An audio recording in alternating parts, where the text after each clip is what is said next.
शेतकरी मित्रांनो नमस्कार. टेक्नो फार्मिंग या यूट्यूब चॅनलवर तुमचे सर्वांचे स्वागत.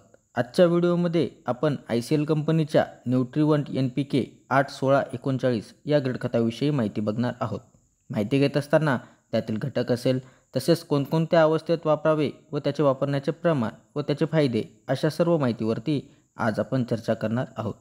शेतकरी मित्रांनो, माहिती घेण्याआधी अजून जर तुम्ही आपल्या चॅनलला सबस्क्राईब केले नसेल तर सबस्क्राईब करा.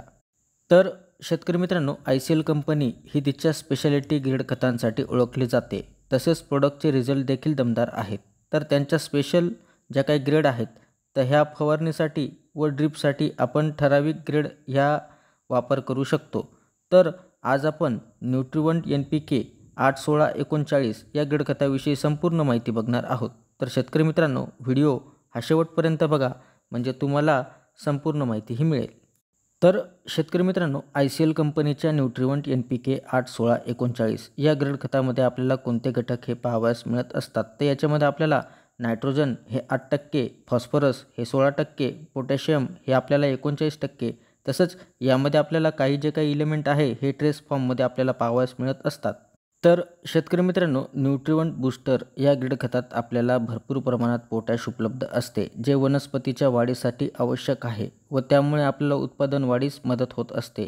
तसेच या ग्रेड खताचा वापर केल्यावरती फुलकळी जोमदार निघते, तसेच फुलगळ थांबवण्यासाठी देखील मदत करत असते. तसंच पिकातील फूल व फळधारणा ही वाढवतं, त्यामुळे आपल्याला उत्पादन वाढीसाठी मदत मिळत असते. तसेच पिकातील रोगप्रतिकारशक्ती वाढवण्याच्या दृष्टीने एक चांगले खत आहे व वापर केल्यावरती फळाची गुणवत्ता वाढते, त्यामुळे आपल्याला दर चांगला मिळत असतो. तर शेतकरी मित्रांनो, हे जे काही खत आहे हे न्यूट्रिवंट टेक्नॉलॉजीवर आधारित खत आहे.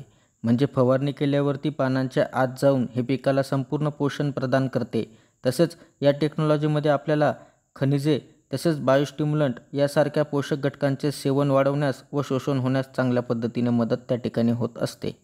तर शेतकरी मित्रांनो, न्यूट्रिवंट NPK 8-16-39 या ग्रेडचा वापर आपण कोणकोणत्या पिकात करू शकतो. तर सर्वच भाजीपाला व फळवर्गीय पिकामध्ये आपण न्यूट्रिवंट 8-16-39 या ग्रेड खताचा वापर करू शकतो.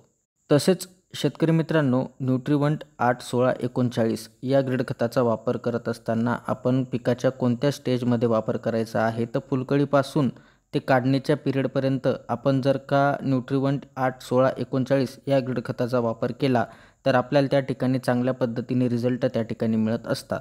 तसेच शेतकरी मित्रांनो, न्यूट्रिवंट NPK 8-16-39 या ग्रेड खताचे आपण प्रमाण काय घेऊ शकतो. तर याचे प्रमाण आपण प्रति लिटर पाण्यासाठी 3 ते 5 ग्रॅम प्रति लिटर पाण्यासाठी आपण फवारणीसाठी घेऊ शकतो. तसेच आपल्याला जर का एकरी वापर करायचा झाला तर एकरी आपण 200 लिटर पाण्यासाठी 1 किलो हे फवारणीसाठी घेऊ शकतो. तर शेतकरी मित्रांनो, NPK 8-16-39 ही जी काही ग्रेड आहे ही आपण फवारणीसाठीच या ग्रेड खताचा वापर करायचा आहे व वापर करत असताना आपण जर का कंपनी लेवलच्या सल्ल्यानुसार जर का वापर केला तर त्या ठिकाणी नक्कीच आपल्याला चांगल्या पद्धतीने रिझल्ट हे मिळणार आहेत. तर शेतकरी मित्रांनो, आजच्या व्हिडिओमध्ये आपण ICL कंपनीच्या न्यूट्रिवंट NPK 8-16-39 या ग्रेड खताविषयी माहिती बघितली. ती माहिती तुम्हाला कशी वाटली आम्हाला कमेंटद्वारे नक्की कळवा. तसेच तुम्ही जर आपल्या चॅनलवरती नवीन असाल तर आपल्या चॅनलला सबस्क्राईब करून व्हिडिओला लाईक करा, शेअर करा. धन्यवाद.